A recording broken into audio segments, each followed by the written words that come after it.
अरे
सभी को सादर जय जिनेंद्र। हमारे बीच आदरणीय स्वानुभूति दीदी पधार चुकी हैं और थोड़ी देर में उनकी कक्षा प्रारंभ होने जा रही है। सभी सावधान हो जाइए। आदरणीय दीदी जी।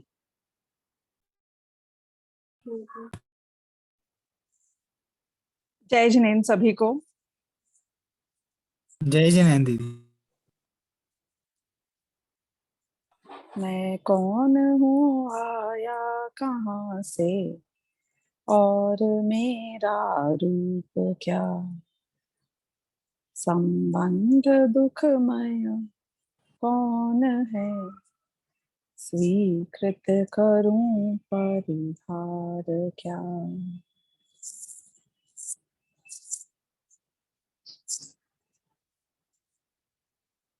वीतरागता और सर्वज्ञता,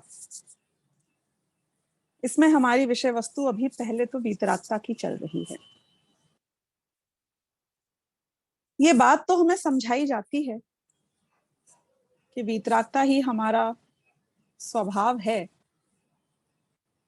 लेकिन वीतरागता तभी हो सकती है कि जब हमें इस बात का विश्वास हो जाए कि हमें कुछ नहीं करना है। जब तक हम कहीं कुछ करना चाहेंगे, हम खिंचे चले जाएंगे, और वो खिंचाव राग और द्वेष है। ये हमने कल भी समझा था। अब यदि मुझे इस बात पे भरोसा करना है कि मुझे दुनिया में कुछ करना ही नहीं है, तो इसके पहले दो बातें समझनी बहुत जरूरी है। पहली बात तो ये कि हम में से बहुतों को ऐसा लगता है कि दुनिया को हमारी जरूरत है। हमें ऐसा लगता है कि यदि हमने नहीं किया तो ये दुनिया कैसे चलेगी, ये काम कैसे होंगे। ये बहुत बड़ा एक जिम्मेदारी का बोझा जो लेके हम जीते हैं। और जब मैं हम कह रही हूं तो बड़े बड़े बुद्धिजीवी भी, बड़े बड़े लीडर्स, आप लोगों की भी अगर बात कर लें तो नारे नहीं लगाते हैं कि पंचम काल के अंत तक जैन दर्शन को ले जाने की हमारी जिम्मेदारी है। तुम्हारी जिम्मेदारी है। तुम नहीं करोगे तो पंचम काल के अंत तक जैन धर्म नहीं रहेगा। इसमें सारभूत बात ये समझना कि क्या वास्तव में दुनिया में या दुनिया को मेरी जरूरत है। क्या दुनिया मेरे बिना चल सकती है? क्या दुनिया के सारे काम मेरे बिना हो सकते हैं? ऐसे बड़े बड़े लोग यहाँ आए और मर गए जिन्हें ये लगता था कि मेरे बिना ये देश नहीं चलेगा, जिन्हें लगते था कि मेरे बिना मेरी पत्नी का क्या होगा, मेरे बच्चों का क्या होगा, समाज का क्या होगा। एक बात बताना, ऐसा कौन है?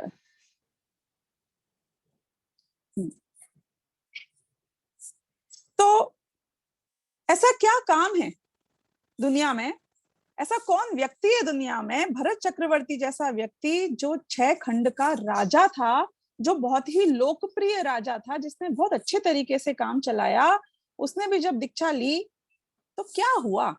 प्रलय आ गया क्या? टुकड़े टुकड़े हो गए राज्य के, तो हो गए होंगे। और प्रलय भी आ जाए तो प्रलय जब आना होता है तब वो काम भी होते हैं जो प्रलय आने के लिए जरूरी हैं। विचार करना कि हमें लगता है कि हम दुनिया को एक अच्छी जगह बनाएंगे जीने के लिए, we will make world a better place. ये बात मैंने कल बताई थी क्या? नहीं ना, वर्ल्ड अ बेटर प्लेस वाली कहीं और बताई थी। हमें लगता है कि हम ये दुनिया को, we will make world a better place, be the change you want to see. ये बड़े बड़े हमने बातें सुन रखी हैं और अच्छी भी लगती हैं सुनने में, प्रेरणा देने में, एनकरेज करने में। लेकिन एक बात सोचना कि ये दुनिया में ऐसा हम क्या बदल सकते हैं। ये दुनिया का विकास होएगा, वर्ल्ड को बेटर प्लेस मैं अगर अपने एफर्ट से बना सकता हूं, लेकिन वर्ल्ड तो, अगर मैं कर्म भूमि की अपेक्षा बात करूं, जहां हम रहते हैं वहां की अपेक्षा बात करूं, तो पहले काल से दूसरे काल में ह्रास होता है, विकास नहीं होता है, हानि होती है। दूसरे काल से तीसरे काल में, तीसरे से चौथे में, चौथे से पांचवे में, अभी हम पांचवे में चल रहे हैं। छठा काल आने वाला है, हाइट कम होगी, आयु कम होगी, जो कम होना है वो कम होगा, वो बढ़ नहीं सकता है। कितनी कोशिश कर लेना, छठे काल का अंत आते आते अगर डाउनफॉल चल रहा है, सब कुछ गिर रहा है, विकास नहीं हो रहा है, अवनति हो रही है, तो हम जो करेंगे उससे अवनति हो जाएगी। जो करेंगे, जब अच्छा होने का काल होता है तो जो करेंगे वो बढ़िया हो जाएगा, जब बुरा होने का काल होता है तो जो करेंगे वो बुरा हो जाएगा। एक वो कहानी नहीं आती है, सुनी होगी आप लोगों ने, कि एक अंधा था और एक कुबड़ा था। अंधे और कुबड़े में बहुत अच्छी दोस्ती हो गई, दोनों एक दूसरे का हाथ में हाथ मिलाकर काम कर लिया करते थे, एक दूसरे का साथ देकर। लेकिन एक बार कुछ बहुत अच्छा धन खजाना उनके हाथ लगा तो कुबड़े के मन में पाप आ गया। उसने सोचा कि अभी मैं 50-50 का पार्टनर हूं, आधा मुझे इस अंधे को देना पड़ेगा, ऐसा कुछ किया जाए कि पूरा खजाना मुझे मिल जाए।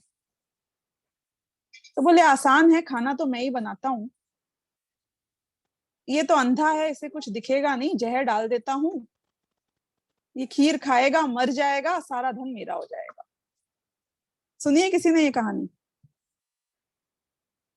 क्या हुआ कि वो कुब्जे ने, जो कुबड़ वाला आदमी था, उसने जहर डाला खीर में और अंधे को बोला मैं जरा ये बाहर किसी काम से जा रहा हूं, तुम ना ये खीर को थोड़ा हिला देना जब मैं जाऊं तब, और बाद में जब खीर पक जाए और ठंडी हो जाए तो तुम खा भी लेना, मुझे आने में शायद हो सकता है देरी हो जाए। क्योंकि वो नहीं चाहता था कि वो उस वक्त वहां मौजूद हो कि आरोप उस पे आए हत्या का। अंधे ने उस खीर को हिलाया, खीर में था जहर, जो धुआं निकला वो जहरीला धुआं था। आप जानते होंगे कि हर दवाई एक जहर होती है और हर जहर एक दवाई होती है। जो चीज भला कर सकता है वो ही बुरा कर सकता है, पहले दिन से हम इस बात को कहते आ रहे हैं। जहां राग होता है वहां द्वेष होता है। जो दवाई तुम्हें सुधार सकती है, तुम्हारे रोग का इलाज कर सकती है, यदि रोग नहीं हो तो वो ही दवाई तुम्हें मार भी सकती है। हर दवाई में जहर होता है और हर जहर में दवाई होती है। वो जहर, क्योंकि उस अंधे के आंख आने का समय हो गया था, तो वो जहर का धुआं उसकी आंखों में गया और उसकी आंखों की रोशनी वापस आ गई। देखना, काम तो किया किसी ने किसी को मारने का, पर वो जन्मांध व्यक्ति जिसकी कोई आशा नहीं थी कि आंखें वापस आ जाएं, क्योंकि अपने आप जिस काल में जो होना मंजूर था उसके अनुसार पूरी दुनिया उसके खिलाफ खड़ी हो जाए तो भी वो उसका भला करेगी, बुरा नहीं कर पाएगी। अभी अंधे की आंखें आ गई, इसको सारी कहानी समझ में आ गई। इसने खीर देखा, खीर को एक देखा कि बिल्ली को खिलाया कि इसमें तो जहर था, भले ही मेरे भाग्य से मेरी आंखें आ गई हो, उसने तो कोई कसर नहीं छोड़ी थी, मैं तो उसकी अभी ठिकाने लगाता हूं। जब लौटा वो कुब्जक व्यक्ति तो अंधे को ऐसा गुस्सा आया कि उसने उसकी पीठ के ऊपर दे एक बड़ी सी लात दे मारी। आपको पता है क्या हुआ? उसका भी अच्छा वक्त आया था, वो लात पड़ी और उसकी कुबड़ ठीक हो गई। अब बोलो आप, दोनों एक दूसरे को मारने जाएं और वक्त अच्छा हो, दोनों की प्रॉब्लम ही सॉल्व हो जाए, और वक्त बुरा हो, होनहार बुरी हो, तो दोनों एक दूसरे को मारने क्या बचाने जाएं, वो बचाना ही मृत्यु का कारण बन जाए। हम अगर छठे काल की ओर जा रहे हैं, हम कितनी ही कोशिश कर लें, कितनी ही कोशिश कर लें, दुनिया का विकास नहीं होगा, दुनिया का ह्रास होएगा, प्रलय आएगा। प्रलय आने के बाद फिर छठा काल, फिर पंचम काल, फिर वापस जो उत्सर्पिणी की साइकिल चलेगी, तब आएगा विकास का काल। जब विकास का काल आएगा ना, तब अपने आप, तुम चाहो तुम नहीं चाहो, तुम कुछ करो तुम नहीं करो, पर चीजें अच्छी होती जाएंगी। और ये क्या है काल का? इसे कहते हैं चक्र। ये जो काल है, ये काल का परिवर्तन है, इसका नाम क्या है? इसका नाम है चक्र। चक्र का मतलब पता है क्या होता है? चक्र का मतलब होता है कि हर पॉइंट 360 डिग्री कवर करने के बाद में वापस वहीं आ जाता है। ऐसा कहते हैं कि बंद हुई घड़ी भी दिन में 2 बार सही वक्त दिखाती है ना? काल का चक्र, तुम चाहो तुम नहीं चाहो, तुम कुछ करो तुम कुछ नहीं करो, समय अपने अनुसार बदल रहा है, हर वस्तु अपने अनुसार बदल रही है, और उस वस्तु को अपने विकास या ह्रास के लिए तुम्हारी अपेक्षा नहीं है। वीतरागता तब तक नहीं आ सकती जब तक हमें लगेगा कि ये दुनिया की जिम्मेदारी मेरे माथे पर है। दुनिया तो मैंने बहुत बड़ी बात कर दी, बड़े लोगों से बात करती तो शायद इतनी बड़ी बात करना चाहिए था। अरे आपका परिवार भी, आपका घर भी। ये स्त्रियों को ये भ्रम हो जाता है कि हम खाना बनाते हैं, यदि हम नहीं रहे तो ये भूखे रह जाएंगे। कौन सी स्त्री आज तक ऐसी है जो अमर हुई हो, जो मरी नहीं हो? और कौन से घर में कौन से पुरुष भूखे रह गए? हर पुरुष को ये भ्रम हो जाता है कि हम नहीं कमाएंगे तो हमारे बच्चों का, हमारी बीवी का क्या होगा। कौन सा परिवार है जो अपने पति के मरने के कारण स्वयं भी मर गया हो, भूखा मर गया हो, बिना पैसों के मर गया हो? होते हैं ना सारे काम दुनिया में, और होंगे भी।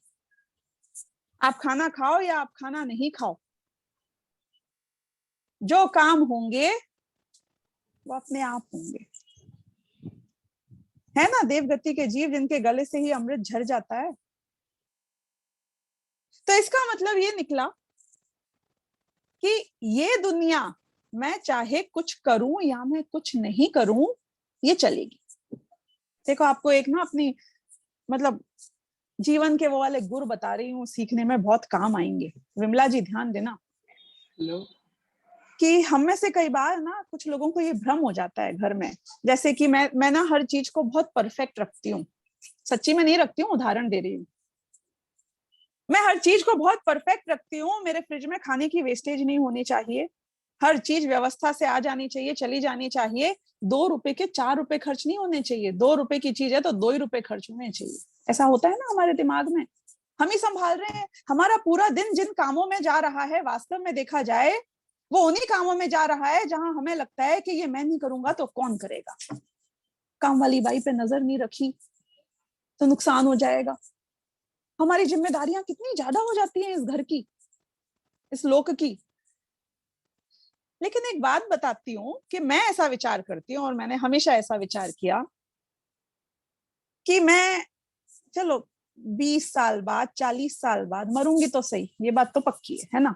ये भव तो समाप्त होएगा, कल भी हो सकता है, वो तो गारंटी नहीं है, लेकिन ये भव तो समाप्त होगा, इसमें कोई डाउट नहीं है हमें। जो काम 20 साल बाद होना है वो आज हो जाए।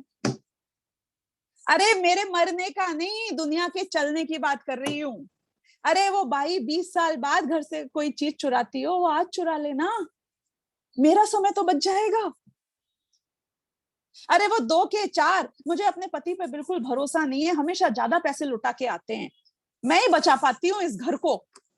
अरे भाई तेरे जाने के बाद तो वो लुटेगा ही ना, 20 साल बाद लुटेगा, आज लुट जाने दे। घर में बहुत धूल रहती है हमारे तो भैया, मैं नहीं डस्टिंग करूं तो साफ नहीं होता है कि 20 साल बाद घर में धूल चढ़ेगी, 20 साल पहले चढ़ जाने दे। विचार किया कभी? हाँ सारे काम होंगे ना दुनिया में ना। सच बात बताऊं, अपनी शर्तों पे चलना, अपने कल्याण के लिए चलना, क्योंकि दुनिया की सोचोगे तो वो गाना है ना, कुछ तो लोग कहेंगे, लोगों का काम है कहना। हम कहाँ लगे रहते हैं पूरे टाइम। वीतरागता समझा रही हूं आपको, इसको बर्थडे की विश नहीं करी तो बुरा मान जाएगा। अरे तेरे मरने के बाद तो विश करने नहीं आएगा ना, मान जाए बुरा, क्या बुरा मानेगा? यही कहेगा ना विमला जी ने मुझे बर्थडे विश नहीं करी, इतना ही कहेगा ना। मेरा स्वभाव है जानना, तो मैं जान लूंगा कि विमला जी ने कहा कि मुझे बर्थडे विश नहीं करी, चैप्टर ओवर। नहीं, कहानी खत्म हो गई यहीं पे ही। आप सोचो जरा, विचार करो हर चीज के। जिस डर में हम मरे जाते हैं, जिस दुनिया की परवाह करके हम दिन रात अपना पूरा मनुष्य भव खपा देते हैं, उस दुनिया को मेरी फिक्र कितनी है। मैं उसके लिए सिर्फ एक खबर हूं, मैं उसके लिए सिर्फ एक गप हूं, मैं उसके लिए सिर्फ 2 मिनट की बात करने वाला, एक दिल बहलाने वाला, ऐसी ही एक चर्चा हूं, टाइम पास हूं एक्चुअली। मैं दुनिया का टाइम पास हूं और मैं दुनिया के पीछे मरा जा रहा हूं। हाँ? कि ये आदमी कपड़े कितने बकवास पहनता है, मैंने देखा है 5 साल से एक ही कपड़े पहन रहे हैं ये तो। 5 साल से एक ही कपड़े पहनना, सारी दुनिया क्या कहेगी? अरे क्या कहेगी कि एक ही कपड़ा पहन रहा है।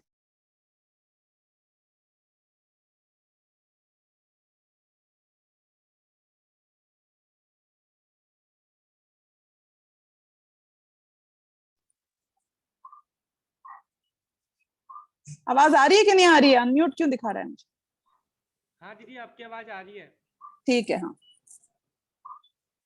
तो मैं कह रही हूँ कि दुनिया तो कुछ ना कुछ कहेगी। या तो वो ये कहेगी कि दिन में 3 बार कपड़े बदलते हैं, या वो ये कहेगी कि पूरे पूरे 5 साल से वही 4 कपड़े पहनते रहते हैं, या वो ये कहेगी कि सही कपड़े पहनते हैं। कुछ तो कहेगी ना। लोगों का काम है कहना, कहने दो। मैं वो कपड़े खरीदने में, अपने वार्डरोब को चेंज करने में और ये याद रखने में कि मैंने कल क्या कहा था और मैंने परसों क्या पहना था, मैं अपना जीवन क्यों बर्बाद करूं? जैसे मुझे जीना है मैं वैसे जीऊंगा, क्योंकि मेरा अस्तित्व लोगों के टाइम पास के लिए नहीं है। मैं एंटरटेनर नहीं हूं। एंटरटेनमेंट चाहिए है तो जाओ तुम अमिताभ बच्चन से मांगो, वो देगा तुम्हें एंटरटेनमेंट। मैं अपने स्वयं के लिए जीता हूं। हाँ, मैं ऐसा पेड़ हूं कि जिसमें फल लगे और अगर वो गिर जाए और उससे तुम्हारा भी भला हो जाए तो कोई बात नहीं, मुझे दुनिया की भलाई से कोई रंज नहीं है, लेकिन मैं तुम्हारे लिए नहीं जीता हूं। जिस चीज से मुझे सुख मिले मैं उसके लिए जीता हूं। अब एक बात बताना कि अगर ये फिलॉसफी समझ में आ जाए तो ये दुनिया को बदलने की, दुनिया को एक बेटर प्लेस बनाने की, दुनिया बेटर प्लेस कब बनती है? तुम्हारे बनाने से बनती है कि दुनिया का हर व्यक्ति अपने आप को जैसा बनाता है उसको भोगता है, कोई किसी और को नहीं भोगता है। हमारे आदर्श भगवान महावीर हैं, नहीं? हम सभी के आदर्श भगवान महावीर हैं। आपको पता है भगवान महावीर ने क्या किया था, या ऐसा कहूं कि क्या नहीं किया था? आदर्श हैं और रहना चाहिए। मैं ये बता रही हूं कि कैसे हमारी मान्यता से विरुद्ध उनने काम किया, क्योंकि वो तो मुक्त थे ना और हम संसारी हैं। हमारी मान्यता तो मिथ्या है, उनकी सम्यक है, तो विरुद्ध ही कही जाएगी। जब भगवान महावीर का काल चल रहा था तब ये जानवरों की बलि देना बहुत शुरुआत हो चुकी थी। अगर आप थोड़ा इतिहास में जाएंगे तो आपको इस बात का पता चलेगा कि जानवरों को भगवान के नाम पे बलिदान दिया जा रहा था, बलि बनाया जा रहा था। ऐसे पशुओं की हिंसा धर्म के नाम पर बहुत प्रचलित हो गई थी। अब यदि मृदला जी भगवान महावीर आपसे सलाह मांगते कि मुझे क्या करना चाहिए, मैं बहुत प्रतिभाशाली हूं, मैं तीर्थंकर का जीव हूं, तो आप उन्हें क्या सलाह देते कि सबसे पहले तो ये हिंसा को रोको, ये धर्म के नाम पे जो लोग पशुओं को मार देते हैं, पहले लोगों को समझाओ कि ये बात गलत है। यही देते ना हमारे जैसे जीव, आपके और मेरे जैसे जीव, जिनकी दृष्टि सिर्फ दुनिया में, संसार में हिंसा पर है। हम यही तो कहते और क्या कहते कि महावीर भगवान पहले इनको सुधार लो, उसके बाद और लोगों में नॉनवेज खाते हैं ये सुधार लो, फिर अपन आगे की बात करते हैं। थोड़ा सदाचारी तो हो पूरी दुनिया।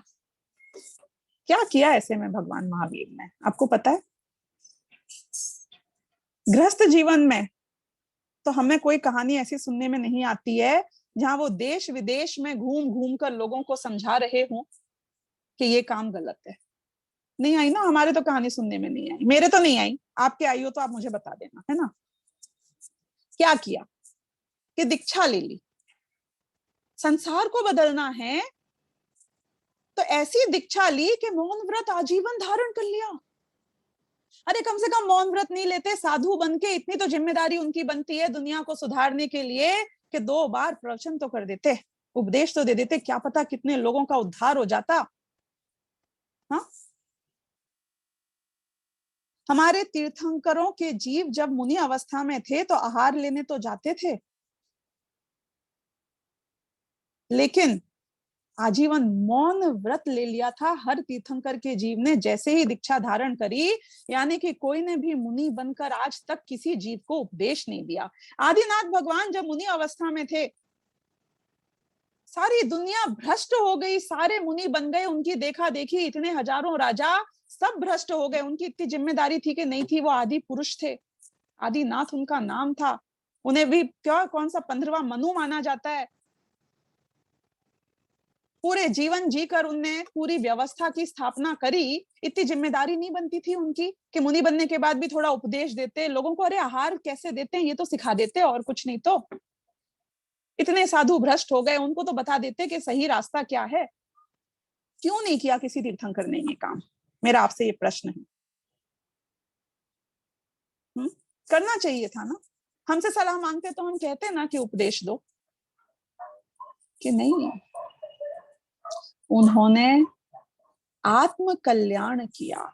बहुत स्वार्थी निकले ये तो, इन्हें बस खुद की कल्याण की पड़ी है। अरे वो तीर्थंकर थे, जब तक आत्म कल्याण नहीं हो पर द्रव्यों का कल्याण हो नहीं सकता है। जो आत्म कल्याण नहीं करता है दुनिया को तो सुधार ही नहीं पाता है, खुद भी मर जाता है। अगर आपने कभी भी फ्लाइट में ट्रेवल किया हो तो हर बार आपने एक बात सुनी होगी, शुरुआत में वो चेतावनी देते हैं कि यदि हम समुद्र में गिर जाएं, यदि हम डूब रहे हो, कोई भी तकलीफ में हो, पहले ये ऑक्सीजन का मास्क खुद पे लगाना। 6 महीने का बच्चा गोद में हो तो बच्चे को मत लगाना। आप बोलो कैसी स्वार्थी की प्रेरणा देते हैं, कैसी बातें करते हैं ये। वो बच्चे को कौन लगा जाएगा? सही बोला, बच्चे को कौन लगा जाएगा? तुमको कौन लगा जाएगा? बच्चा लगाएगा तुमको? बच्चे की जिम्मेदारी तो तेरी है, तेरी जिम्मेदारी किसकी है ये मुझे बता। दुनिया को सुधारने की जिम्मेदारी तो हमने भगवान महावीर पर डाल दी। भगवान महावीर का खुद का कल्याण किसके भरोसे होता? हमें दुनिया को बेटर प्लेस बनानी है रहने के लिए, अपना खुद का जीवन हम सुखी कर पाए हैं जो दुनिया को सुखी करने चले हैं? कोई आदमी रो रो के किसी को हंसा सकता है क्या? पहले तो खुद हंसेगा फिर लोगों को हंसाएगा ना। खुद खुश रहेगा तो आसपास के लोगों में खुशी देगा ना। जिसमें खुद में खुशबू नहीं हो वो दूसरों को खुशबू कैसे बांटेगा? भगवान महावीर के जीव ने क्या किया कि पहले अपने आत्मा का कल्याण किया। जब आत्मा का कल्याण हो जाता है तो उसके बाद पर द्रव्य का कुछ करने की आवश्यकता नहीं होती है। जिसका भाग्य होता है उसके भाग्य के निमित्त से दिव्य ध्वनि भगवान महावीर की भी खिर गई। जब भगवान महावीर के साथ ये सब हो गया, जब उनने भी पहले अपने आप को बचाया, पहले ऑक्सीजन मास्क खुद पर लगाया, उसके बाद अगर हिम्मत बची, उसके बाद यदि शक्ति है, समय है और यदि होनहार है तो दूसरों का कल्याण हुआ। तो आपके और मेरे साथ ऐसा होना चाहिए कि नहीं होना चाहिए? हम भगवान महावीर के शिष्य हैं, हमने उनसे ये भी नहीं सीखा? हर आदमी को समाज को सुधारने की पड़ी है। जैनियों को बचाऊं, हिंदुओं को बचाऊं, देश को बचाऊं, बच्चों को बचाऊं। ये जब तक ये दुनिया को बचाने की, दुनिया में कुछ करने की, दुनिया की जिम्मेदारी की भावना रहेगी, तुझमें वीतरागता कैसे आएगी? वीतरागता तो तब आती है जब हमें ये पता चल जाता है कि दुनिया को आपकी जरूरत तो बिल्कुल भी नहीं है। लिख लेना इस बात, आपकी जरूरत किसी को नहीं है। आप जियो या आप मरो, कड़वा लगेगा सुनने में लेकिन सच कह रही हूं, लोगों को सिर्फ 3 दिन लगेंगे आपको भुलाने में। 3 भी एग्जैजरेट करके बोल रही हूँ, 3 घंटे भी लोग नहीं टिक पाते हैं उस एक विचार में। तो इसलिए हमें दुनिया को हमारी जरूरत नहीं है, दुनिया के लिए मरे मत जाओ। ये कर्तृत्व बुद्धि का बोझा जो सिर पे डाल रखा है, मैं ये करूं, मैं वो करूं, इसका करूं, मैं उसका करूं, पहले खुद का कर ले। यानी हमारे पास तो कोई काम ही नहीं है। हाँ, घर का काम है, पति का काम है, पत्नी का काम है, बच्चों का, हमारे पास खुद का तो कोई काम ही नहीं है। ये भी प्रॉब्लम है बहुत लोगों की, खुद का तो कोई काम ही नहीं है, फालतू है हम तो। दुनिया की नहीं करेंगे तो किसकी करेंगे? थोड़ा बहुत हम दवाई ववाई खा लेते हैं, एक्सरसाइज कर लेते हैं, ऐसी बात नहीं है। इतना ही है हमारा हमारा तो दिन में 1-2 घंटे में हो जाता है अपना। इसे पता ही नहीं है कि मुझे क्या करना है, कुछ करने की जरूरत है, यही नहीं रियलाइजेशन है भाई। क्या करना है हमें? खुद का क्या करना है? यानी तुमको शास्त्री करना है, एग्जाम के लिए पढ़ना है, खुद का क्या करना है? सोचा ही नहीं हमने तो इस बारे में। हम भी हैं क्या? दूसरा पक्ष है, 2 पक्ष देख रहे हैं हम।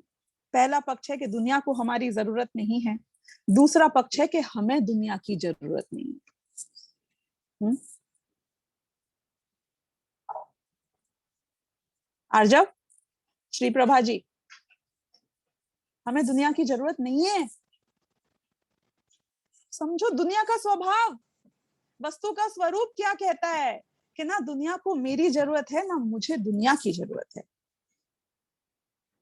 कि नहीं नहीं नहीं, मुझे तो बहुत जरूरत है। कोई पांव दबा जाए, कोई सिर दबा जाए, कोई सब्जी खरीद लाए, कोई घर साफ कर जाए, मुझे तो दुनिया की बहुत जरूरत है भाई। मैं तो नहीं जी सकता अकेला, मैं अकेले घर में नहीं रह सकता। मुझे बात करने वाला कोई चाहिए, मैं चुप नहीं रह सकता। मुझे हर चीज के लिए किसी ना किसी की, मतलब व्यापारी है तो मुझे ग्राहक चाहिए, वरना मैं जिंदा कैसे रहूंगा? मेरा बिजनेस बैंकरप्ट नहीं हो जाएगा, कोई ने मेरा माल नहीं खरीदा। आधी दुनिया ये समझती है कि दुनिया को मेरी जरूरत है, और बाकी की आधी दुनिया इसलिए मरी जा रही है क्योंकि उसे लगता है कि उसे दुनिया की जरूरत है। हमें दुनिया की जरूरत? किस काम के लिए हमें दुनिया की जरूरत? चलो वो भी डिसाइड कर लेते हैं। नहीं, सही बात है, कई चीजों के लिए हमें दुनिया की जरूरत है। घर को साफ करने के लिए मुझे एक काम वाली बाई की जरूरत है, ये झूठ थोड़ी है। पर मेरा प्रश्न ये कि घर साफ करने की क्या जरूरत है? आप बोलोगे आप तो सारे जैनियों के घर को गंदा करवा के छोड़ोगे इस बार। बात गंदगी और सफाई की नहीं है,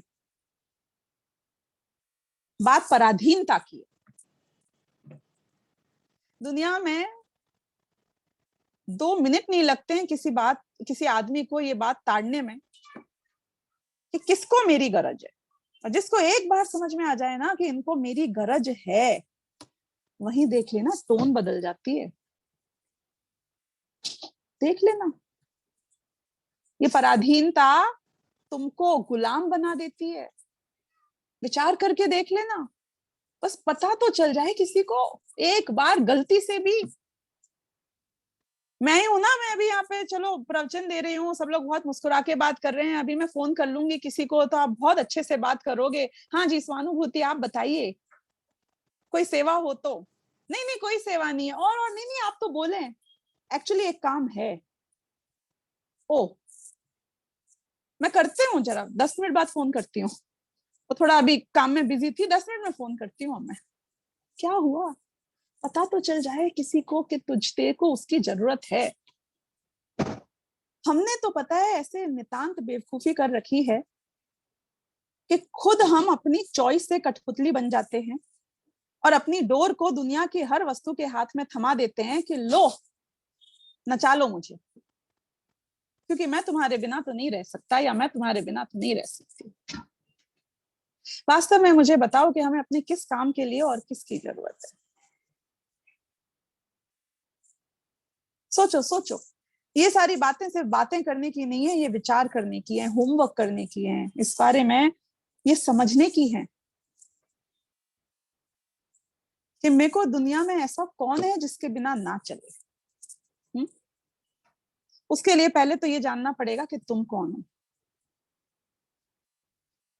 क्योंकि अगर तुम अपने आप को ये घर मानोगे तो घर साफ रहना जरूरी है।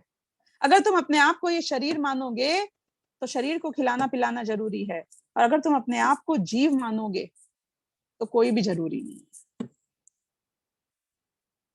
ये बात ख्याल आ रही है कि नहीं आ रही है? देखो मुझे बहुत डर लगता है, मुझे पुलिस की आवश्यकता है, पुलिस की जरूरत है। क्यों? क्योंकि मैं रोड पे निकलूं और कोई मेरा पर्स छीन ले, कोई मेरे पे हमला कर दे, तो मुझे पुलिस की आवश्यकता प्रतीत होती है। जो अपने आप को शरीर माने उसको तो पुलिस की आवश्यकता प्रतीत हो सकती है, जो अपने आप को आत्मा माने उसको पुलिस की आवश्यकता है। एक बात बताना, आप लोगों ने वो सफेद साड़ी वाले भूत तो देखे होंगे ना फिल्मों में, हैं? सफेद कुर्ता सफेद साड़ी वाले, कैसे होते हैं वो भूत? उनकी खासियत क्या होती है? उनकी खासियत ये होती है कि उनके सामने दीवार आए तो वो दीवार को पार कर जाते हैं ऐसे सीधे सीधे, बराबर ऐसे ही होते हैं ना वो भूत। कि वो भूत के ऊपर कोई गोली चलाए तो क्या होता है? उस भूत को गोली आर पार हो जाती है, भूत को कुछ नहीं होता। वो भूत यदि जलते हुए अग्नि में किसी मकान में घुस जाए तो क्या डर लगता है हमें कि अरे ये भूत जल जाएगा? कि उस भूत को कुछ नहीं होता। अगर बहुत बड़े पहाड़ से वो भूत कूद जाए तो क्या होता है? कुछ नहीं होता, है ना? बाढ़ में समुंदर में डूब जाए उस भूत को कुछ नहीं होता। वो भूत किससे डरता है? किसी से नहीं डरता। उस भूत को किसकी जरूरत है? उस भूत को किसी की जरूरत ही नहीं है, ना खाने की जरूरत है, ना साफ घर की जरूरत है। क्योंकि आज इस घर में कल उस घर में उसे क्या करना? एक बात बताऊं, दृष्टि आंखें खोलो, आंखें खोलने का वक्त आ चुका है। वो भूत जैसा हम फिल्मों में देखते हैं वैसे ही मेरे आत्मा का स्वभाव है। अपने आप को उस भूत की तरह फील करके तो देखो एक बार, मजा आ जाएगा, सच कह रही हूँ। हाँ, हमारे घर में अग्नि लग जाए और ऐसा फील करना कि मैं उस भूत की तरह हूं जो कभी जलता ही नहीं। वो भूत थोड़े समय उस जलते मकान में रहेगा, बाहर निकल आएगा। मेरा आत्मा भी तो उस जलते हुए मकान में से बाहर निकल आता है, किसी और पर्याय में किसी और शरीर में प्रवेश कर जाता है। क्या फर्क है उस भूत में और मुझ में जो फिल्मों में देखा जाता है? हाँ, पानी में मैं डूब जाऊंगा तो कहाँ डूबूंगा मैं? हाँ, क्या होगा मुझे? कुछ नहीं होगा। मेरा आत्मा उस शरीर को छोड़ देगा। शरीर की प्रॉब्लम है, पानी में नहीं जिंदा रह सकता है। ये आत्मा की प्रॉब्लम नहीं है कि वो पानी में जिंदा ना रह सके। ये शरीर की प्रॉब्लम है कि दो तलवारों से हथियारों से छेदा चला जाता है। ये आत्मा की प्रॉब्लम नहीं है। आत्मा को तो कोई छेद ही नहीं सकता है। मैं तो उस भूत की तरह हूं। हंसते हंसते यदि कोई तलवार मेरी गर्दन से पार हो जाए तो पता है क्या होगा? कि कुछ नहीं होएगा। 1 मिनट बाद ही पता चलेगा कि मेरी आंखें कहीं और खुल गई हैं। जो शरीर नहीं टिकता, मैं भी उस शरीर में नहीं टिकता हूं। जब तक ये शरीर मेरा काम करता है तब तक ये शरीर के साथ हूं। जिस दिन ये शरीर ने जवाब दे दिया किसी और में पहुंच जाऊंगा। वो बात अलग है कि ये मेरे लिए इष्ट नहीं है कि एक शरीर के धक्के खाकर फिर दूसरे शरीर में प्रवेश कर जाऊं धक्के खाने के लिए। उसके लिए तो वीतरागता समझनी है। लेकिन बात यह है कि जब तक अपना अस्तित्व नहीं समझा कि मैं कैसा हूं, मैं कौन हूं, मैं कहां कहां हूं, मैं कितना हूं, मेरा स्वभाव क्या है, तब तक हमारी पर से पराधीनता चलती ही रहेगी। नहीं है मुझे दुनिया में किसी की जरूरत। कल भी आपको बताया था, प्रवचनसार में आती है गाथा कि जितने जीव आज तक भगवान बने हैं, जितने जीव आज भगवान बन रहे हैं और जितने जीव भविष्य में भगवान बनेंगे, स्वयं ही हो जाएगा सब कुछ। स्वयं भू है, स्वयं भू। आत्मा को अपने आप को सुखी करने के लिए किसी और की आवश्यकता ही नहीं है। नहीं है मुझे आवश्यकता, किसी की नहीं है। हमारी एक्सपेक्टेशंस गलत चीजों से गलत हो चुकी हैं। एक्चुअली मैं सच बताऊं तो हम सोचते हैं कि मैं वही दुनिया में कुछ बदलने निकलूं। तो एक बात बताना, तुम जब दुनिया में कुछ बदलने निकलोगे, एग्जैक्टली क्या करना चाहते हो, क्या बदलना चाहते हो? मैं आपको कुछ वैसे पॉइंट्स बताऊंगी जहां हम बहुत बड़ी गड़बड़ करते हैं। एक बात बताइए, हम पंचम काल में पैदा हुए हैं, ये तो आप जानते ही हो, है ना? और पंचम काल में शरीर कैसा होता है वो भी आप जानते हो। पहले काल वालों का जो शरीर होता है, आपको पता है, कदली घात मरण, अकाल मृत्यु नहीं होती पहले दूसरे तीसरे काल में। भोग भूमियों में भी नहीं होती है आज की तारीख में। ये प्रॉब्लम ना यहीं की है स्पेसिफिक। ये कर्म भूमि में और पंचम काल में हमारा शरीर ही ऐसा बना है जो 80-100 साल से ऊपर टिक नहीं सकता है, वरना लाखों करोड़ों साल तक जीने वालों के शरीर बनते ही अलग प्रकार से हैं। उनकी रीढ़ की हड्डी की घुर्रियां अलग होती हैं, उनकी क्वालिटी अलग होती है, उनका सहनन अलग होता है ना। तो एक बात को हमें एक्सेप्ट करना पड़ेगा कि मैं पंचम काल में पैदा हुआ हूं, नहीं तो पंचम काल में पैदा हुआ हूं तो मेरा शरीर ऐसा ही बना है। सिर्फ बूढ़ों को ये लगता है कि आपकी ही कमर दुखती है या घुटने दुखते हैं, बच्चों की भी बहुत चीजें दुखती हैं। बच्चों के पैर दुखते हैं कि नहीं दुखते हैं? बच्चों को चोटें लगती हैं कि नहीं लगती हैं? उनका पेट दर्द होता है कि नहीं होता है? आप समझो, ये प्रॉब्लम आपके बुढ़ापे की नहीं है, ये प्रॉब्लम ये शरीर की क्वालिटी की है। हमें लगता है हम तो बहुत स्वस्थ रह लेंगे, हम तो बहुत हेल्दी रह लेंगे। तो क्या करना चाहता है? पंचम काल में जो शरीर मिला है एक्सेप्ट कर ले कि इसका स्वरूप ऐसा ही है। अब मैं ना ये थोड़ी सी क्या बोलते हैं, थोड़ी सी चीप लैंग्वेज में लेकिन ये बात करती हूँ। हम चीजों को वसूल लेते हैं ना, नहीं कोई चीजों को वसूलने का मतलब पता है आपको क्या होता है? जैसे आम को चूस के गुठली फेंक देना, इसका मतलब आपको पता है ना क्या होता है? किसी चीज को वापर लेना, किसी को यूज करना। यूज करने का मतलब उपयोग करना नहीं है, यूज करने का मतलब यूज करके थ्रो करने वाले सेंस में बात कर रही हूं मैं आपसे, है ना, यूज एंड थ्रो। कई लोग दोस्तियों को यूज कर लेते हैं, नहीं अपने काम के लिए। हमको ना यूज करना सीखना पड़ेगा। कैसे यूज करना सीखना पड़ेगा? आप जानते हो किसको यूज करना सीखना पड़ेगा? ये जो पुण्य का उदय आ गया है, ये जो हमें मनुष्य भव की प्राप्ति हो गई है, ये जो शरीर की हमें प्राप्ति हो गई है, इसको यूज करना आना चाहिए। यूज करना आना चाहिए का मतलब पता है क्या हो गया यहाँ पर?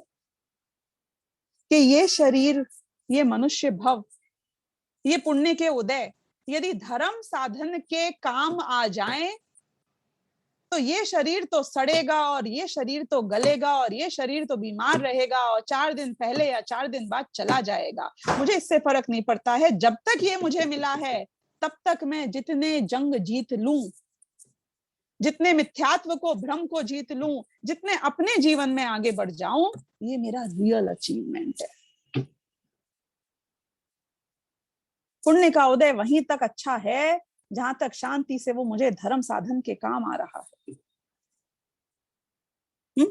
अभी राज्य की प्रॉब्लम नहीं है, हमारे यहाँ ऐसा कोई राजा नहीं है जो हमें मंदिर ना जाने दे, जो हमें शास्त्र ना पढ़ने दे। ये पुण्य का उदय ही तो है हमारे शरीर में। ऐसी तकलीफ नहीं है जैसे 7वें नरक के जीवों को होती है, ये पुण्य का उदय ही तो है हमारे। बाकी की शिकायत मत करना मुझसे, ये दर्द होता है वो दर्द होता है। 7वें नरक जितना तो दर्द नहीं होता है ना। 7वें नरक में भी सम्यक दर्शन हो सकता है तो हमें भी हो सकता है। यानी कि हमारी दृष्टि जो सारी चीजों की अपेक्षा रखती है, पराधीनता में रहती है कि जब ये सब हो जाएगा फिर मैं आत्मा का कल्याण करूंगा, ऐसे जीवों का वो वक्त कभी आने वाला ही नहीं है। वो दिन कभी नहीं आएगा जब हम आत्म कल्याण कर पाएंगे। तो अपनी दृष्टि को दुनिया की हर पदार्थ से, हर वस्तु से हमें हटा लेना है। और वो हटाने के लिए हमें ये दोनों बात समझनी है कि ना उनको हमारी जरूरत है और ना हमको उनकी जरूरत है। ये बात तो कल हमने समझी थी कि हमें जिसकी जरूरत है वो अनंत ज्ञान, अनंत सुख, वो हमारे में विद्यमान है। मैं स्वयं प्रभु हूं। किसका प्रभु? मैं किसका प्रभु हूं? जैनियों का प्रभु हूं, इंडियंस का प्रभु हूं, किसका प्रभु हूं? कि मैं स्वयं का प्रभु हूं। भगवान महावीर को खुद का कल्याण करना था तो खुद ही करना पड़ा, मुझे भी खुद का कल्याण करना है तो खुद ही करना पड़ेगा। कोई और नहीं कर जाएगा, ना कोई और कर पाएगा। बाकी दुनिया के लोगों के कल्याण करने के लिए तो बहुत लोग हैं। देखो मेरे बच्चों का अगर भला करना है, सिर्फ मेरी जिम्मेदारी नहीं है, मेरी पति की भी जिम्मेदारी है ना। उसके नाना नानी, उसके दादा दादी भी ऐसा विचार करते हैं, मेरा कल्याण तो मैं ही कर सकती हूँ, मेरा कल्याण कौन करेगा। इसलिए हमें इस बात को अपने दिमाग में पक्का कर लेना चाहिए कि दुनिया से दृष्टि हटाकर, और दुनिया को क्यों हमारी जरूरत नहीं है और दुनिया कैसे चलेगी, ये बात हम सर्वज्ञता में और अच्छी तरीके से समझेंगे। और दुनिया को हमारी क्यों जरूरत नहीं है, ये बात समझाने के लिए आप जानते हैं चारों अनुयोगों की भी स्थापना है। ये वीतरागता का पोषण करने के लिए जिनवाणी का अस्तित्व है। ये जिनवाणी में हर अनुयोग इसी वीतरागता को समझा रहा है। यही समझा रहा है कि जब तुम्हें बहुत गुस्सा आता है लोगों को देख के, उनका बर्ताव देख के, रिश्तेदारों पर, आसपास के लोगों पर, समाज पर, देश पर, प्रथमानुयोग कहता है कि देखो क्या क्या किस किस के साथ नहीं हुआ। जब तुम सोचते हो कि मेरे बच्चे ऐसे बिगड़ रहे हैं, मैं आंखों देखे मक्खी कैसे निकली जाएगी, ऐसी ऐसी कहानियां आती हैं मुनि सुव्रतनाथ भगवान की। उनके बेटे कैसे निकले जो अपनी बेटी से शादी करना चाहते हैं, ऐसी ऐसी ऐसी कहानियां आती हैं। मारीच की तो हम सबको पता ही है। तो प्रथमानुयोग में हमें दुनिया की अवस्था देख के पता चलेगा कि अटकने की जरूरत नहीं है, दुनिया अपने हिसाब से चलेगी, दुनिया को मेरी आवश्यकता नहीं है। चरणानी योग ने क्या करने की कोशिश करी कि उसने भी ये बात दिखाई कि तुम्हारी जो राग, तुम्हारी जो ये इच्छाएं, इनके ऊपर इतना कंट्रोल तो होना चाहिए जहां बहुलता से जीवों की हिंसा ना हो। ये संयम होना चाहिए, इंद्रियों पे विजय होना चाहिए। कैसी भूमिका में कितना राग हो सकता है ये कौन बताएगा मुझे? वो राग होने के बावजूद भी मुझे परेशान होने की जरूरत क्यों नहीं है, कौन बताएगा मुझे? चरणानी योग ने बताया। उसने मुझे रिलैक्स किया। जो कल विषय लेने वाली हूं, राग के रहते हुए भी पॉसिबल है कि मैं राग को ना भोगूं। इसके ऊपर हम कल खुलासा करेंगे जो चरणानी योग के विषय से भी कनेक्टेड है। चरणानी योग हमें क्या बताता है? दुनिया इतनी सी नहीं है, कूप मंडूक मत बने रह जाना। जो तुम्हें नजर आ रही है, तुम्हारे आसपास हो रहा है, दुनिया बहुत बड़ी है। हमें पता है क्या लगता है, हम में से बहुत लोगों को एक ही भ्रम रहता है हमेशा कि जैसे यहाँ पे एक पहले काल से छठा काल, छठे काल से पहला काल हो रहा है ना, सारी दुनिया में ऐसा हो रहा है। आप जानते हो ऐसा नहीं है। एक बहुत फ्रैक्शन ऑफ द स्पेस है जहां पे ये ढाई द्वीप की बात नहीं चल रही है। जैसे देवगति में कोई पहला काल छठा काल नहीं होता, नरगति में कोई पहला काल छठा काल नहीं होता, तिर्यंच गति में भी और मनुष्य गति में भी जो संगी पंचेंद्रिय हैं, उन संगी पंचेंद्रियों में भी, और मैं क्यों इसलिए कह रही हूँ क्योंकि निगोदियों को इससे फर्क नहीं पड़ता कि पहला काल चल रहा है कि छठा काल चल रहा है, बराबर। पेड़ों को इससे फर्क नहीं पड़ता कि पहला काल चल रहा है कि छठा काल चल रहा है। दो इंद्रिय, तीन इंद्रिय, इन सबको कोई फर्क नहीं पड़ता कौन सा काल चल रहा है। पंचेंद्रियों में भी मेजॉरिटी ऑफ द स्पेस जो उत्कृष्ट भोग भूमि है, मध्यम भोग भूमि है, जघन्य भोग भूमि है और कुभोग भूमि है, उनको अलॉट हो चुकी है। सिर्फ आर्यखंडों की बात करो, ठीक है, विदेह क्षेत्र तो कर्म भूमि है ही, पर सिर्फ आर्यखंड की बात करो तो आर्यखंड में भी सुनना, जो म्लेच्छ खंड है ना, सॉरी, आर्य कर्म भूमि में भी जो आर्यखंड है उसको पकड़ो, जो म्लेच्छ खंड है, वहां भी ये कालचक्र ऐसा नहीं चलता जैसा हमारे यहाँ चल रहा है। कितना नैरो डाउन हो चुका है। हाँ, क्षेत्रों से हम कर्म भूमि तक आए, भोग भूमियों को छोड़कर कर्म भूमि में भी सिर्फ आर्यखंड पे आए, तो ये इतनी साइकिल जो हमें दुनिया नजर आ रही है वैसी साइकिल चल रही है।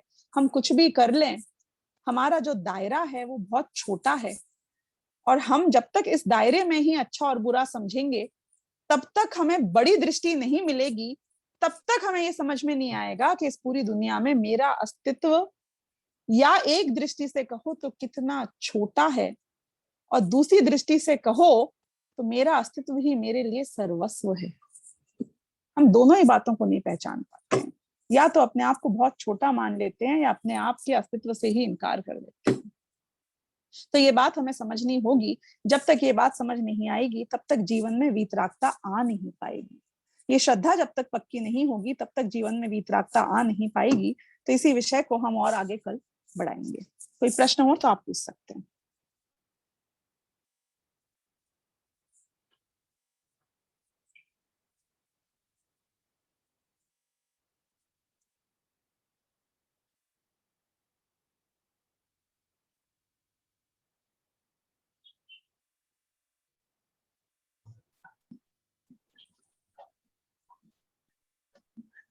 हाँ श्रेयांश, अनम्यूट करो।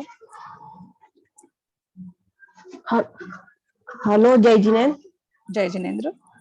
आपने शुरुआत में बताया कि छठा काल आ रहा है, प्रलय ये भी आ रहे हैं, तो जैसे बाढ़ या पर्यावरण प्रदूषण ये है, तो इसके लिए मानव भी जिम्मेदार होता है।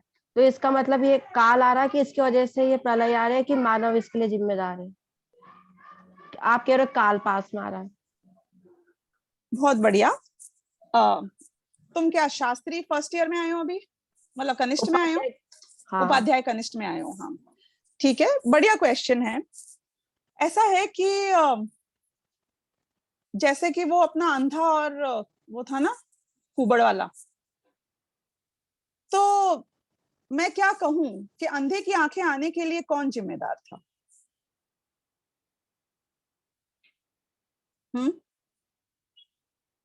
थैंक यू बोलना चाहिए था ना, एक गुलदस्ता ले जाके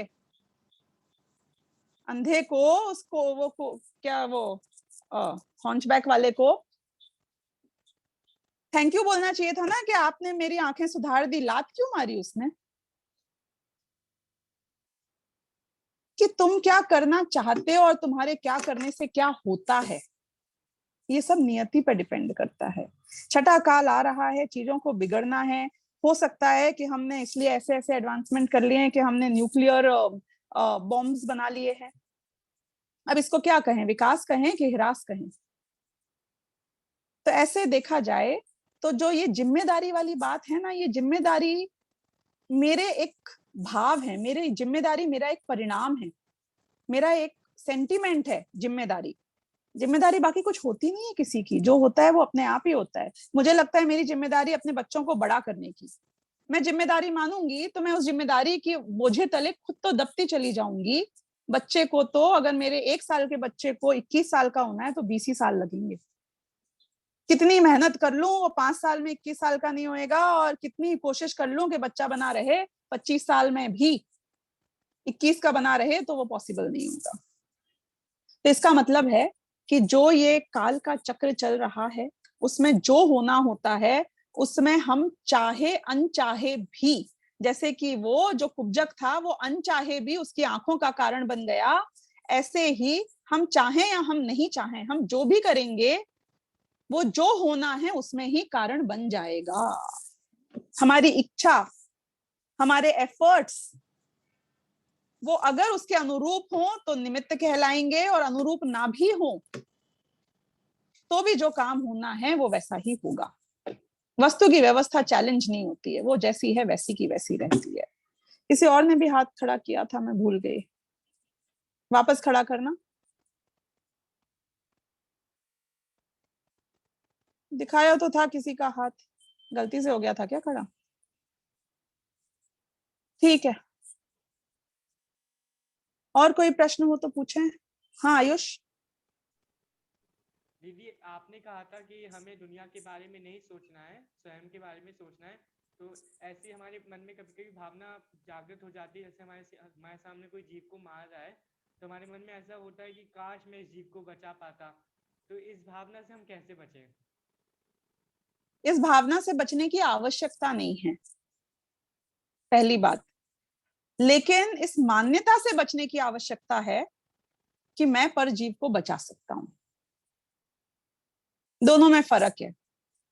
कई बार हम ऐसा कहते हैं कि शुभ परिणाम हेय है, तो कई लोग इस विचार में आ जाते हैं कि अच्छा तो मतलब शुभ छोड़ दूं, शुभ जब तक नहीं छूटेगा तब तक मेरा कल्याण नहीं होगा। लेकिन एक बात पता है, जब तक अरहंत नहीं बनते हैं तब तक शुभ छूटता नहीं है। मुनिराज भी जब शुद्धोपयोग में नहीं होते हैं तो शुभोपयोग में होते हैं। तो शुभ को छोड़ने की बात नहीं है कहीं आज तक, कहीं भी शास्त्रों में, सुनना मेरी बात, शुभ में उपादेय बुद्धि छोड़ने की बात करी है। क्योंकि शुभ तो होता है, अपने आप होगा, जब नहीं होना होगा तब नहीं होगा, उसको तुम चेंज नहीं कर सकते हो। गृहस्थ अवस्था में अशुभ भी होगा, सम्यक दृष्टि हो जाए तो भी। बात ये नहीं है कि हो क्या रहा है, बात ये है कि तुम उसको मान क्या रहे हो। करुणा का भाव तो आचार्यों के भी आता है। कुंद कुंद आचार्य को अगर करुणा का भाव नहीं होता तो वो समय सार नहीं लिखते। लेकिन अगर उस करुणा के भाव में उन्हें रंच मात्र उपादेय बुद्धि आ जाती तो उनका सम्यक दर्शन भी नहीं रह सकता था कायम। ये वस्तु का स्वरूप है। हमारी मान्यता और हमारे आचरण में जो फर्क है ये वस्तु का स्वरूप है। और इसके ऊपर कल और विस्तार से चर्चा आएगी जब मैं वो राग वाली बात करूंगी। सीमा जी, सीमा समैया जी बोलिए। हाँ, जय जिनेन्द्र दीदी। जय जिनेन्द्र। मेरा ये प्रश्न है कि जैसे स्वाध्याय करती हूँ मैं, बराबर स्वाध्याय है, लेकिन यदि घर में किसी भी सदस्य को थोड़ी सी प्रतिकूलता आती है, सब समझती हूँ वस्तु व्यवस्था ऐसी, इनका परिणमन मेरे हिसाब से नहीं होगा, फिर भी पता नहीं क्यों टेंशन होती है दीदी। वो नेचर में अपना ठीक करना चाहती हूँ, मैं कहाँ गलत हो जाती हूँ? ये भी, इसका जवाब भी कल वाले लेक्चर में पक्का आएगा जी। ठीक। क्योंकि जो अनायास ही हमारे ये जो विचार विकल्प होते हैं, जी जी, तो ये पूरी चर्चा हमारी कल आएगी। मतलब इतना विकल्प उठते हैं दीदी कि खुद के स्वास्थ्य पे असर पड़ने लगता है, जबकि सब समझती हूँ, स्वाध्याय करती हूँ कि वस्तु व्यवस्था ऐसी है, पर का परिणमन मेरे हिसाब से नहीं होगा, अपने आप को समझाती भी हूँ, उसके बाद भी टेंशन हो जाती है। सही बोल रहे हैं आप, ये भी फैक्ट है, ये भी उतना ही बड़ा फैक्ट है जितना बड़ा फैक्ट जो हम बात बता रहे हैं वो है, इसलिए इसकी चर्चा हम कल थोड़ा विस्तार से करेंगे। जी जी, ठीक है। हाँ, जय जी। जय जी। 2 जन के हाथ खड़े हैं। जिगीशा जी, हाँ बोलिए। जय जिनेन्द्र स्वानुभूति जी। जय जिनेन्द्र जी। प्रश्न छोटा सा ही है। वो कहानी में थोड़ा सा मिस हो गया था, जो अंधे कुबड़े की आप कहानी बता रही थी, उसमें जो अंधे को जहर दिया जाता है वो वहां पे 1-2 लाइन मिस हो गई, आप रिपीट कर सकती हैं प्लीज? उसने खीर में जहर डाल दिया। हाँ, वो जो कुबड़ा था उसने खीर में जहर डाल दिया, उस अंधे को बोला कि तुम इस खीर को हिलाते रहना, खीर को टाइम लगता है पकने में। हाँ, उसने बोला मैं किसी काम से जा रहा हूँ, क्योंकि वो चाहता नहीं था कि जिस वक्त अंधा मरे उस वक्त वो वहीं पे हो। तो उसने कहा कि तुम खीर बना लेना और फिर उसके बाद में उसे ठंडी करके खा भी लेना। अच्छा। लेकिन जब हाँ, वो हिला रहा था तो जो धुआं निकला वो जहरीला धुआं था, और वो अच्छा। धुआं उसकी हाँ, आंखों में गया। ठीक है, ठीक है, थैंक यू। हाँ, वेलकम। वैसे रिकॉर्डिंग भी सबकी अपडेट होती है ये पीटीएसटी के चैनल पर, तो वहां से भी यदि कोई अंश देखने हो तो देख सकते हैं। और हाँ, मैंने एक और चैट बॉक्स में वो प्रश्न आया था पर्सनली मुझे कि समय सार के लेक्चर कहाँ मिलेंगे, जो मेरे शुरुआत से लेकर हैं क्रमबद्ध तरीके से। तो स्वानुभूति जैन नाम का एक यूट्यूब चैनल है और उस चैनल के ऊपर प्लेलिस्ट है, तो जो समयसार की प्लेलिस्ट है उसको आप सुन सकते हैं। तो एक बार समयसार की प्लेलिस्ट है जिसमें पूरे 415 गाथाओं के सारे कलशों का, पूरी टीका का सारे प्रवचन हो चुके हैं, और मैंने वापस शुरुआत करी है समयसार की 1-8 महीने पहले से। तो अभी हम 13वीं गाथा तक ही पहुंचे हैं उसमें। तो एक एक चीज को बहुत डिटेल में वहां पे समझाया गया है, सरल भाषा में ही, क्योंकि नॉर्मल ही स्टूडेंट्स हैं।